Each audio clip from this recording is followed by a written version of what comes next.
Bonjour à vous tous. On parle Airbnb aujourd'hui, on parle négociation, on parle REER et on parle comment mettre une mise de fonds à zéro pour acheter un immeuble.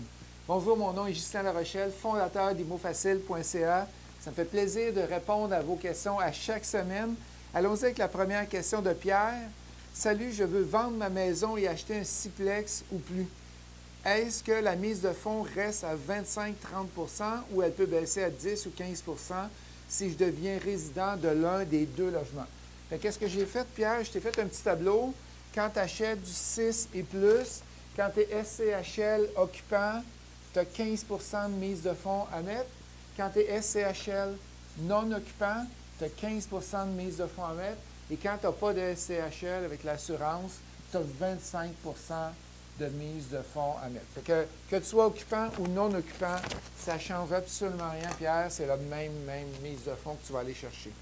Patrick me demande, que conseillez-vous pour une personne qui aimerait débuter en immobilier? Je possède une maison depuis 8 ans et j'aimerais beaucoup acheter un immeuble à revenus.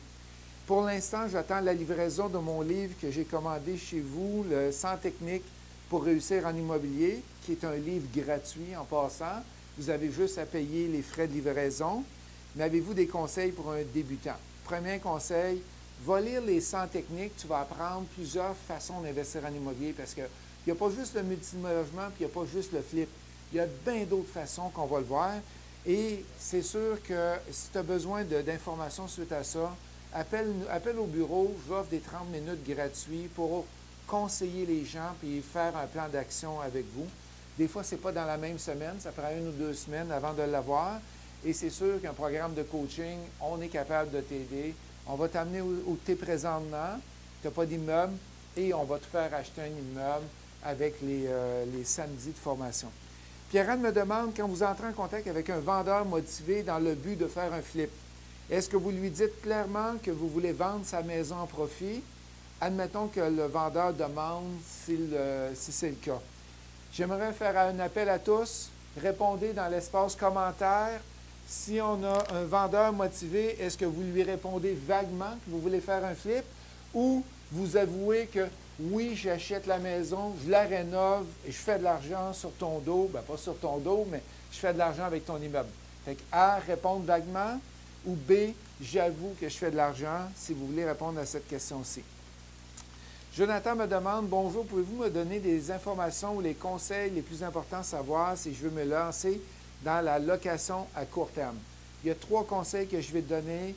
1, tu as besoin d'avoir du temps parce que souvent, le Airbnb, ça change à chaque jour, les personnes qui demeurent dedans. 2, tu as l'immeuble que tu vas avoir, que tu veux louer.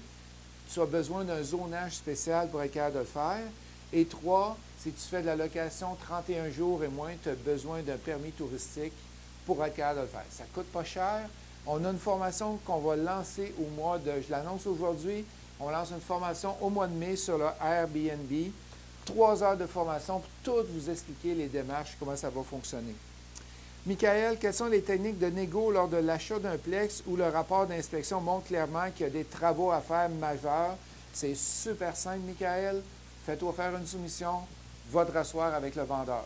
Si tu n'as pas de soumission, bien, ça coûte 5 000, 10 000, 15 000, 20 000, c'est difficile. Soumission, tu te rassois avec le vendeur et tu négocies. Yannick me demande comment faire les investissements de départ avant le financement des immeubles.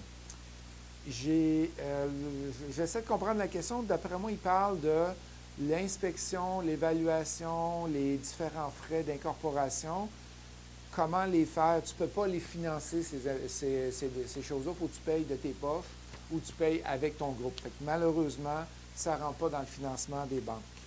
Simon me demande, et j'ai 2 blocs de 12 portes sur la même rue qui sont tous les deux à 10 km de ma résidence principale. Si je comprends bien, étant donné qu'ils sont sur la même rue, je n'ai pas droit aux déductions de véhicules pour 2 immeubles. J'ai aucune espèce d'idée, Simon. Je crois que tu as le droit. Mais s'il y a un fiscaliste ou qu'il y a un comptable qui est à l'écoute, êtes-vous capable de répondre à cette question-là? Il y a assez de petites nuances à l'intérieur de la loi que je ne suis pas capable de décider si tu peux le faire ou pas. Selon moi, oui, mais je ne suis pas fiscaliste, malheureusement.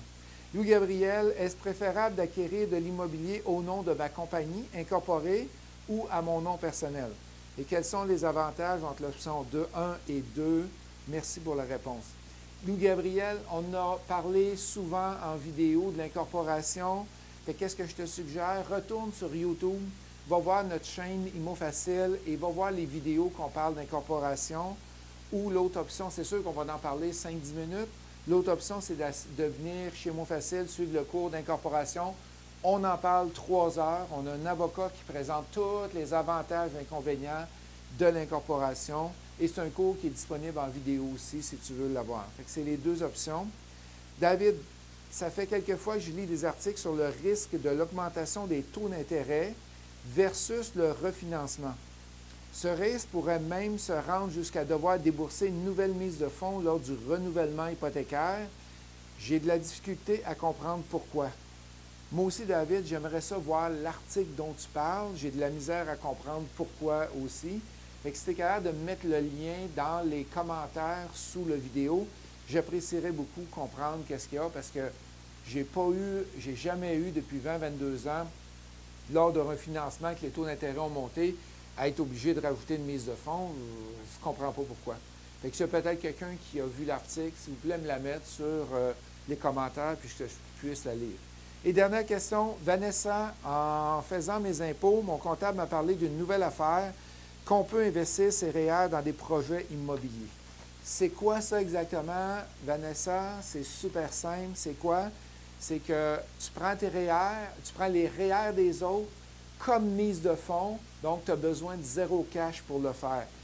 On offre bientôt une formation à Montréal sur le sujet, comment utiliser les REER pour investir en immobilier. Vous allez apprendre à utiliser les REER des autres, c'est quoi les taux d'intérêt, comment ça marche, c'est quoi la paperasse. Croyez-moi, ça va changer votre façon d'investir en immobilier parce que les gens qui n'ont plus de cash, qui n'ont pas de cash, là maintenant, on vient de vous trouver de l'argent pour investir. Donc, cliquez sur le lien qui est ici pour avoir plus de détails. Inscrivez-vous. La formation a lieu à Montréal, tu peux. Merci et à la semaine prochaine.